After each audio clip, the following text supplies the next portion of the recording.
real explorer, someone said. The desert wind whispered secrets through Maya's curly hair, lifting the tendrils like tiny, dancing snakes.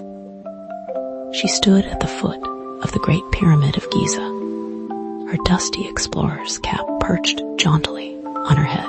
The sun, a molten coin in the sky, warmed her face as she gazed up at the ancient wonder.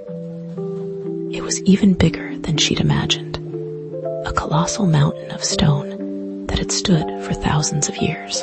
Maya clutched her notebook, its pages filled with sketches of hieroglyphs and imagined maps of hidden tombs. She'd always loved imagining herself as an explorer, just like the ones in her books, brave, clever, and ready for anything. Her Auntie Zara, who lived in Cairo, had promised to take her to see the pyramids, and Maya had been counting down the days. Now here she was, breathing in the dry, sandy air, feeling the weight of history all around her. A group of children, a little older than Maya, were playing nearby, their laughter echoing in the vast space. Maya smiled, eager to make new friends. "Hello," she called out, waving her hand. "Isn't this amazing?" One of the boys, with a mischievous glint in his eyes, turned to her. "You don't look like a real explorer," he said, his voice dripping with teasing. "You look like a dandelion gone wild." The other children giggled, and Maya's smile faltered. She suddenly felt very small, her cheeks burning with embarrassment. Her curls, which she usually loved, now felt like unruly weeds sprouting from her head. She ducked her head, pulling her explorer's cap lower to try and hide her hair. The pyramid, which had seemed so welcoming just moments before, now loomed over her, a silent judge. The boy's words echoed in her ears, making her feel like she didn't belong, like she was an imposter in this ancient land. She turned away from the group, her excitement replaced with a heavy knot of sadness in her chest. Auntie Zara, noticing Maya's change in mood, gently placed a hand on her shoulder. "Habibti, what's wrong, my little one?" she asked, her voice soft and comforting. Maya hesitated, then confessed. "They said I don't look like a real explorer because of my hair." Auntie Zara smiled knowingly. "Oh, Maya, those children, they don't understand. Come with me," she said, leading Maya away from the pyramid towards a small tent where a local storyteller was preparing to begin his performance.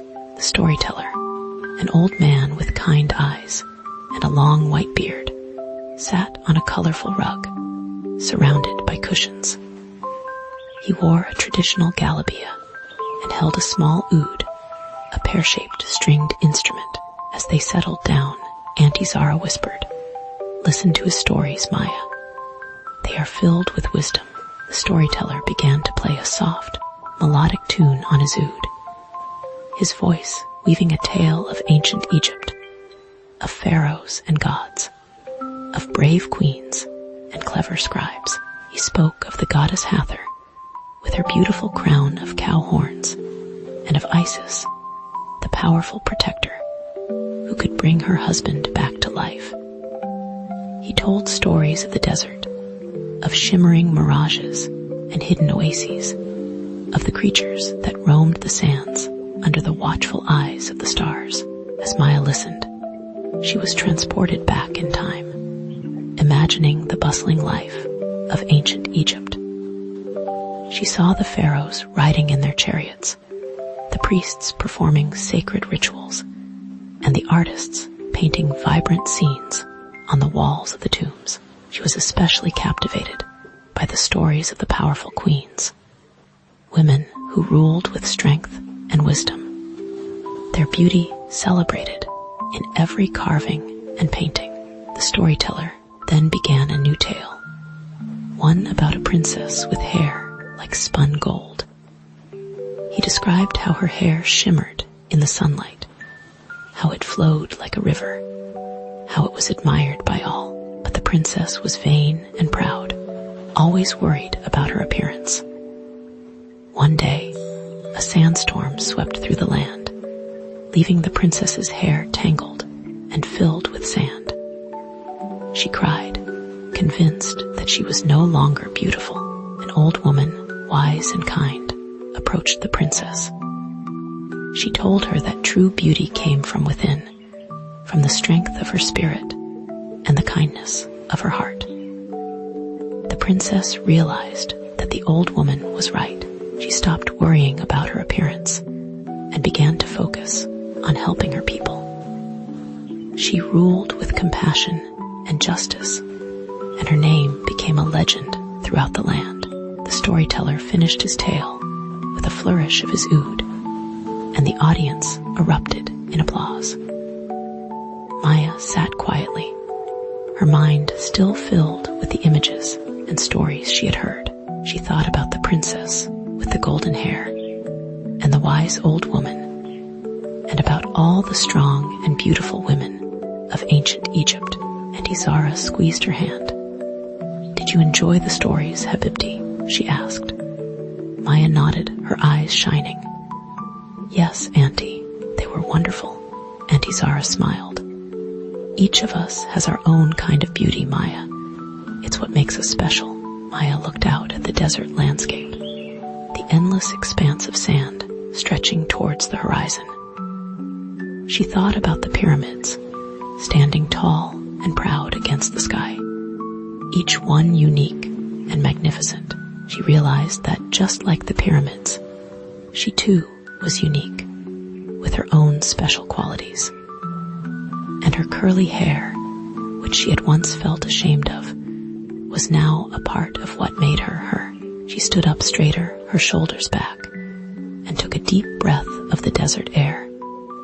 She walked back towards the group of children, a new confidence radiating from her. This time, she didn't hide her hair. She held her head high, her curls bouncing in the sunlight. The boy who had teased her earlier looked surprised to see her. Maya smiled at him, a genuine, warm smile. "My name is Maya," she said, her voice clear and strong. "And I am a real explorer.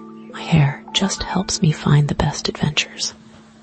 The boy stared at her for a moment, then a sheepish grin spread across his face. "I'm Omar," he said, "and maybe you could show me how to be an explorer too." Maya laughed, a light, joyful sound that echoed through the desert. "Of course," she said. "The first thing you need is a good explorer's cap." She reached into her bag and pulled out an extra cap, handing it to Omar. The other children gathered around, eager to join in the adventure as the sun began to set, painting the sky in hues of orange, pink, and purple. Maya and her new friends explored the area around the pyramids. They climbed small dunes, searched for hidden treasures, mostly just interesting rocks, and shared stories of their own adventures. Maya felt a sense of belonging, a feeling of joy and acceptance